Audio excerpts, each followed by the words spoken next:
Mhm.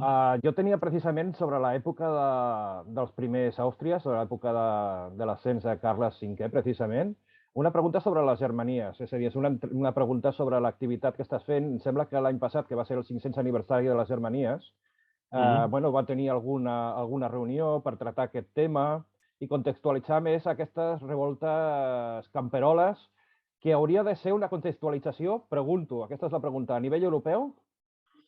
Sí. El problema que tenim amb les Germanies no és un problema de les Germanies en elles mateixes. El problema que tenim és que des de la teoria historiogràfica, pel que fa a les revoltes i les revolucions a Europa, hi ha una mena de consens sobre que tots els processos de revoltes populars que es produeixen abans del 17 no tenen cap mena d'incidència històrica. És a dir, no hi ha al darrere ni un projecte ideològic, no hi ha al darrere cap projecte de transformació i són moltes vegades, es diu, processos reactius a accions del poder, diguem-ho així. No? Aquesta idea, que més o menys allò amb matisos podríem acceptar, ens planteja un problema, que és que això ha fet que ningú hagi vist la necessitat d'intentar teoritzar en un marc general les revoltes del segle XVI i fins i tot les revoltes de l'última part del segle XV. I llavors ens trobem a Europa amb un fenomen molt curiós, i és que hi ha tot un cicle de revoltes que es produeixen a Europa entre el 1450, per donar una data, i que ens col·locaria altre cop a Mallorca, la revolta forana de Mallorca, amb altres revoltes, com per exemple la revolta dels Sermandinyos, a finals dels anys 70 del segle XV. Però després, a part d'aquests casos peninsulars, tenim un seguit de revoltes urbanes a les ciutats dels Països Baixos, que n'hi ha bastantes. Tenim revoltes al nord d'Itàlia a començaments del segle XVI. Tenim un cas curiós com és la revolta la croada dels pagesos d'Hongria el 1514. Tenim també, pels aquells mateixos anys, una revolta de pagesos a Eslovènia. I tenim altres revoltes, com la revolta del pobre Conrad, que des del 1516, etc. Tot això entorn d'un ambient que no cal oblidar que, no tant en el cas peninsular nostre, però sí en el cas europeu, en un moment d'una certa inquietud religiosa. No oblidem que hi ha hagut el fenomen dels hussites i els taborites al centre d'Europa, a la part de Bohèmia, i que el 1517 és l'arribada de Luter. I llavors, a més, aquesta fase de revoltes té un punt final, diguem-ho així, una gran petardada última, que és la Guerra dels Pagesos d'Alemanya del 1525. Quan agafes tot això, clar, la pregunta òbvia és: hi ha alguna relació? És a dir, podem establir algun marc que permeti explicar-ho? I la resposta no és fàcil. La resposta no és fàcil perquè gairebé has de resseguir les revoltes una a una i, clar, quan les ressegueixes una a una, què és el que et trobes? Amb que la major part dels historiadors el que han fet són anàlisis localistes de la revolta. És a dir, han buscat les causes locals de la revolta. I llavors, clar, si ningú fa un cert esforç de pujar una mica i buscar una mena de perspectiva comuna, es fa molt difícil trobar-la. Però és evident que hi és. Per exemple, hi ha un punt que a mi sempre m'ha cridat molt l'atenció sobre les Germanies, perquè és un punt comú en totes aquestes revoltes que he esmentat, que és l'afirmació de la legalitat.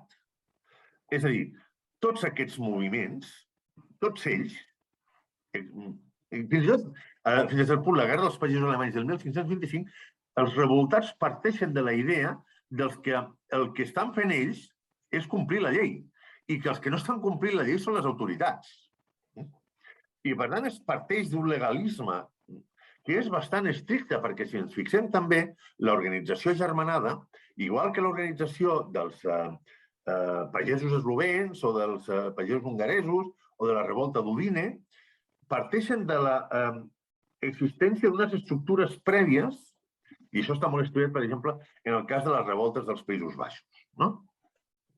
És a dir, si nosaltres ens mirem les fonts de l'època, fonts de l'època que normalment escriuen els que manen, i per tant, ells el que fan és donar una visió sobre allò que en diríem les classes populars, en les quals, essencialment, què és el que es ve a dir?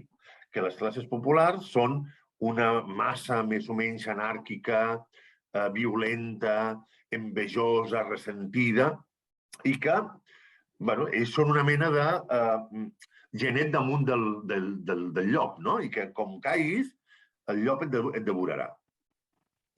Però llavors, quan ens fixem, quan analitzem aquestes revoltes amb un cert deteniment, què és el que veiem? Que de masses anàrquiques i violentes, res de res. Què fan els agermanats, per exemple? Els agermanats li van a demanar permís al rei per armar-se.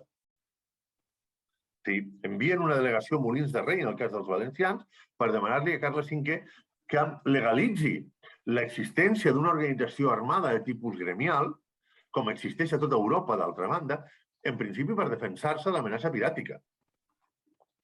Els agermanats mallorquins fan més o menys el mateix. Però és que això mateix és el que fan les ciutats flamenques que es revolten en la segona meitat del segle XV. És a dir, recorren a què? A les organitzacions armades de tipus gremial i milícia local. És a dir, no són una massa anàrquica, perquè s'enquadren d'acord amb les institucions que tenen i la legalitat que tenen. La qual cosa, a més, té una altra conseqüència, que és que crea uns líders naturals que són, a més, els líders institucionals, és a dir, aquells que estan legitimats per la llei per actuar com a líders d'aquests moviments. I això, que ho anem trobant en totes aquestes revoltes, no s'acaba de posar mai en comú per veure exactament què és el que tenim al darrere.